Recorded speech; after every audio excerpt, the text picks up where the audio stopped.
Hi hello to everyone.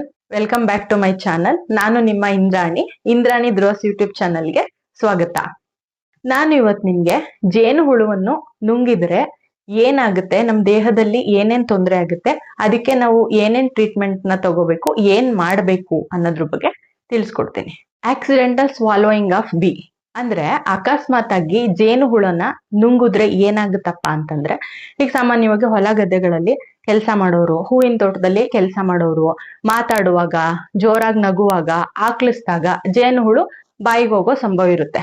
ಆಮೇಲೆ ಮಕ್ಳುಗಳು ಆಟ ಆಡುವಾಗ, ಜೋರಾಗಿ ಅಳುವಾಗ ಜೇನು ಹುಳು ಬಾಯಿಗೆ ಹೋಗೋ ಸಂದರ್ಭ ಇರುತ್ತೆ. ಜೇನು ಹುಳಿನ ವಿಷಯದಲ್ಲಿ ಏನೇನಿರುತ್ತಪ್ಪ ಅಂದ್ರೆ ಪೆಪ್ಟೈಡ್ಸು, ಎಂಜೈಮ್ಸು, ಬಯೋಜೆನಿಕ್ ಅಮೈನ್ಸ್ ಇರುತ್ತೆ. ಮೆಲಿಟಿನ್ ಪೆಪ್ಟೈಡ್ಸ್ ಇದರಲ್ಲಿ ವಿಷ ಜಾಸ್ತಿ ಇರುತ್ತೆ. ಅಪಮೈನ್ ಪೆಪ್ಟೈಡ್ಸ್ ಇದು ನ್ಯೂರೋಟಾಕ್ಸಿಕ್ ವಿಷ, ಇದು ನರಗಳಿಗೆ ಹಾನಿ ಉಂಟು ಮಾಡುತ್ತೆ. ಪಾಸ್ಪೋಲೈಫಸ್ ಅಲ್ಲಿ ಅಲರ್ಜಿಕ್ ಪ್ರೋಟೀನ್ ಇರುತ್ತೆ, ಇದು ಸಿವಿಯರ್ ರಿಯಾಕ್ಷನ್ ಉಂಟು ಮಾಡುತ್ತೆ. ಗಂಡು ಜೇನು ಹುಳು ಇದ್ರಲ್ಲಿ ಸ್ಟಿಂಗ್ ಅಂದ್ರೆ ಮುಳ್ಳಿರಲ್ಲ, ಇದ್ರನ್ನ ನುಂಗುದ್ರೆ ಏನು ಪ್ರಾಣಾಪಾಯ ಸಂಭವಿಸಲ್ಲ. ಆದ್ರೆ ಈ ರಾಣಿ ಜೇನು ಮತ್ತೆ ಕೆಲಸಗಾರ ಜೇನುಗಳಿರುತ್ತಲ್ಲ, ಹೆಣ್ಜೇನು, ಇದ್ರಲ್ಲಿ ಸ್ಟಿಂಗ್ ಅಂದ್ರೆ ಮುಳ್ಳಿರುತ್ತೆ, ಅದರಲ್ಲಿ ವಿಷ ಇರುತ್ತೆ. ಹಾಗಾಗಿ ಅದು ನುಂಗ್ದಾಗ ನಮ್ಗೆ ಪ್ರಾಣಾಪಾಯ ಸಂಭವಿಸುತ್ತೆ. ಹಾಗಾಗಿ ಕೆಲಸಗಾರ ಜೇನುಗಳು, ರಾಣಿ ಜೇನುಗಳು ತುಂಬಾ ಅಪಾಯಕಾರಿ. ನೆಕ್ಸ್ಟ್, ನಾವು ಜೇನು ಹುಳು ನುಂಗಿದಾಗ ಅದ್ರ ಮುಳ್ಳು ನಮ್ ಬಾಯಿ, ನಾಲ್ಗೆ, ಗಂಟ್ಲು, ಅನ್ನನಾಳಕ್ ಚುಚ್ಚದೆ ನೇರವಾಗಿ ಹೊಟ್ಟೆಗೆ ಹೋದ್ರೆ ಹೊಟ್ಟೆಲಿರೋ ಹೈಡ್ರೋಕ್ಲೋರಿಕ್ ಆಸಿಡ್ ವಿಷನ ನ್ಯೂಟ್ರಲೈಸ್ ಮಾಡಿ ವಿಷ ಆಗ್ದಂಗೆ ನೋಡ್ಕೊಳ್ಳುತ್ತೆ. ಏನಾಗುತ್ತೆ ಅಂದ್ರೆ ಮೈಲ್ಡ್ ರಿಯಾಕ್ಷನ್ ಇಂದ ಸಿವಿಯರ್ ಅನಾಫೈಲಾಕ್ಸಿಸ್ ಆಗಿ ಹಾರ್ಟ್ ಅಟ್ಯಾಕ್ ಆಗಿ ಸಾವು ಸಂಭವಿಸಬಹುದು. ಜೇನು ಹುಳು ನುಂಗಿದಾಗ ನಮ್ ದೇಹದಲ್ಲಿ ಏನೆಲ್ಲ ಲಕ್ಷಣಗಳು ಆಗುತ್ತಪ್ಪ ಅಂದ್ರೆ, ಮುಖ ಊದ್ಕೊಳ್ಳೋದು, ಗಂಟ್ಲು ಊದ್ಕೊಳ್ಳೋಂಥದ್ದು, ಗಂಟ್ಲು ಊದ್ಕೊಂಡು ಉಸಿರಾಟಕ್ಕೆ ತೊಂದರೆ ಆಗುವಂಥದ್ದು, ಹೃದಯ ಬಡಿತ ಜಾಸ್ತಿ ಆಗುವಂಥದ್ದು, ನಾಲಿಗೆ ದವಡೆ ಊದ್ಕೊಳ್ಳುವಂಥದ್ದು, ವಾಂತಿ ಆಗೋದು, ತಲೆ ಸುತ್ತೋದು, ಮಂಪರು ಬಂದಂತೆ ಆಗೋದು, ಈ ತರ ಎಲ್ಲ ಲಕ್ಷಣಗಳು ನಮ್ಮ ದೇಹದಲ್ಲಿ ಆಗುತ್ತೆ. ಜೇನು ಹುಳು ನುಂಗಿದಾಗ ದೇಹದಲ್ಲಿ ಆಂಟಿಜನ್ ಆಂಟಿಬಾಡಿ ರಿಯಾಕ್ಷನ್ ಆಗಿ ಹಿಸ್ಟಮೈನ್ ರಿಲೀಸ್ ಆಗಿ ಶ್ವಾಸಕೋಶ ನಾಳಗಳು ಸಂಕುಚಿತ ಆಗುತ್ತೆ. ಇದರಿಂದ ರೆಸ್ಪಿರೇಟರಿ ಫೇಲ್ಯೂರ್ ಆಗುತ್ತೆ.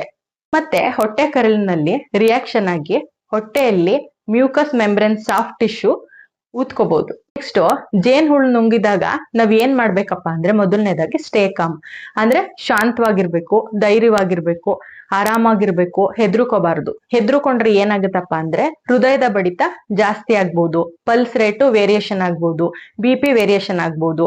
ಹೃದಯದ ಬಡಿತ ಜಾಸ್ತಿ ಆದ್ರೆ ಏನಾಗುತ್ತಪ್ಪ ಅಂದ್ರೆ ಹಾರ್ಟ್ ಅಟ್ಯಾಕ್ ಆಗುತ್ತೆ. ನೆಕ್ಸ್ಟ್, ಸರಾಗವಾಗಿ ಉಸಿರಾಟ ಮಾಡುವಂತೆ ನೋಡ್ಕೋಬೇಕು. ಕತ್ತು ಯಾವಾಗ್ಲೂ ಸ್ಟ್ರೇಟ್ ಆಗಿರೋ ತರ ನೋಡ್ಕೋಬೇಕು. ಅಂದ್ರೆ ಈ ತರ ಸ್ಟ್ರೇಟ್ ಆಗಿರ್ಬೇಕು, ಈ ತರ ಯಾವಾಗ್ಲೂ ಬಗ್ಸ್ಬಾರ್ದು, ಈ ತರ ಬಗ್ಗಿಸ್ದಂಗೆ ನೋಡ್ಕೋಬೇಕು.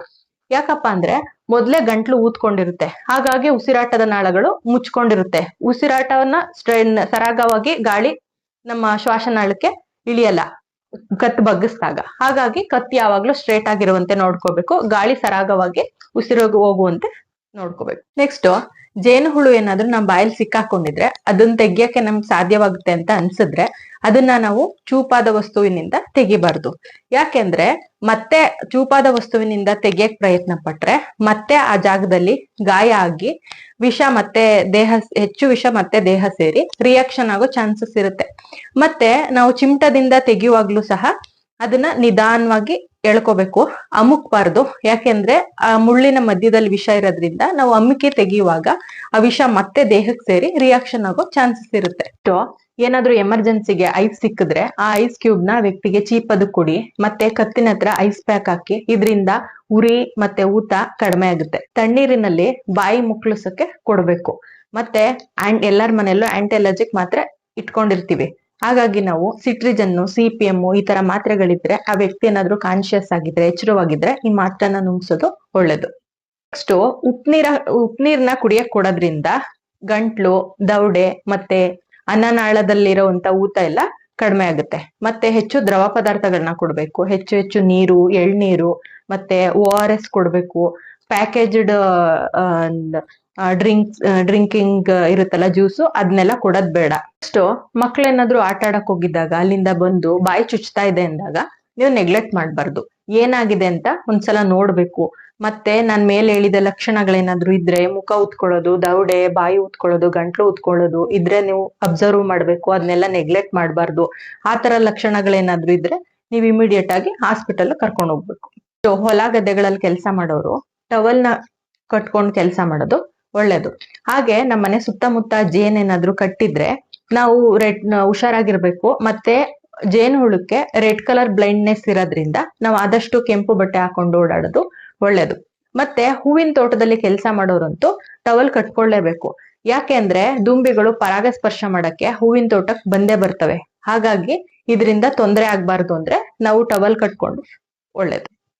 ಇನ್ನು ಜೇನು ಹುಳು ನುಂಗಿದಾಗ ಅದ್ರ ವಿಷ ಅಲ್ಪ ಪ್ರಮಾಣದಲ್ಲಿದ್ರೆ ನಮ್ಗೇನು ತೊಂದರೆ ಆಗಲ್ಲ. ಜಾಸ್ತಿ ಪ್ರಮಾಣದಲ್ಲಿದ್ರೆ ಸಿವಿಯರ್ ರಿಯಾಕ್ಷನ್ ಆಗಿ ಪ್ರಾಣಾಪಾಯ ಆಗೋ ಚಾನ್ಸಸ್ ಇರುತ್ತೆ. ಮತ್ತೆ ವಿಷ ಎಷ್ಟು ಪ್ರಮಾಣದಲ್ಲಿ ನಮ್ ದೇಹಕ್ಕೆ ಸೇರಿದೆ ಅಂತ ನಮಗ್ ಗೊತ್ತಿರಲ್ಲ. ಅದ್ರ ಲಕ್ಷಣಗಳು ನಮ್ಗೆ ಆಗ್ತಾ ಇರುತ್ತೆ. ಏನಪ್ಪಾ ಅಂದ್ರೆ ಮೈ ಎಲ್ಲ ಕಡ್ತಾ ಬರುವಂತದ್ದು, ಮುಖ ಊದ್ಕೊಳ್ಳೋದು, ನಾಲ್ಗೆ ಊದ್ಕೊಳ್ಳೋದು, ದವಡೆ ಊದ್ಕೊಳ್ಳೋದು, ಗಂಟ್ಲು ಊದ್ಕೊಳ್ಳೋದು, ಈ ತರ ಏನಾದ್ರೂ ಆದ್ರೆ ನಾವು ತಕ್ಷಣ ಹಾಸ್ಪಿಟಲ್ಗೆ ಹೋಗಿ ಟ್ರೀಟ್ಮೆಂಟ್ ತಗೋಬೇಕಾಗುತ್ತೆ. ಮತ್ತೆ ಜೇನು ನುಂಗಿದ ವ್ಯಕ್ತಿನ ಒಬ್ರನ್ನೇ ಎಲ್ಲೋ ಹೊರಗಡೆ ಕಳಿಸ್ಬಾರ್ದು. 24 hours ಅಬ್ಸರ್ವೇಷನ್ ಅಲ್ಲಿ ಇಡ್ಬೇಕು. ಡ್ರೈವಿಂಗ್ ಮಾಡೋದು, ಹೊರಗಡೆ ಕಳ್ಸೋದು ಆ ತರ ಎಲ್ಲ ಮಾಡ್ಬಾರ್ದು. ಇದಿಷ್ಟು ಜೇನು ಹುಳು ನುಂಗಿದಾಗ ಒಬ್ಬ ವ್ಯಕ್ತಿಗೆ ಏನೆಲ್ಲ ಲಕ್ಷಣಗಳಾಗುತ್ತೆ ಅನ್ನೋದ್ರ ಬಗ್ಗೆ ನಾನು ನಿಮ್ಗೆ ತಿಳಿಸ್ಕೊಟ್ಟಿದೀನಿ. ಈ ವಿಡಿಯೋ ನಿಮ್ಗೆ ಇಷ್ಟ ಆಗಿದ್ರೆ ಇಂದ್ರಾಣಿ ಧ್ರುವಸ್ ಯೂಟ್ಯೂಬ್ ಚಾನಲ್ ನ ಸಬ್ಸ್ಕ್ರೈಬ್ ಮಾಡ್ಕೊಳ್ಳಿ, ಬೆಲ್ ಐಕಾನ್ ಒತ್ತಿ, ಮತ್ತೆ ಆಲ್ ಅನ್ನೋ ಒಂದು ಆಲ್ ಬಟನ್ ನ ಪ್ರೆಸ್ ಮಾಡಿ. ನನ್ನ ಎಲ್ಲಾ ನೋಟಿಫಿಕೇಶನ್ಸ್ ನಿಮ್ಗೆ ಬರುತ್ತೆ. ನನ್ನ ಎಲ್ಲಾ ವಿಡಿಯೋಸ್ ನೀವು ಅಲ್ಲಿ ಹೋಗಿ ನೋಡ್ಬೋದು. Thank you.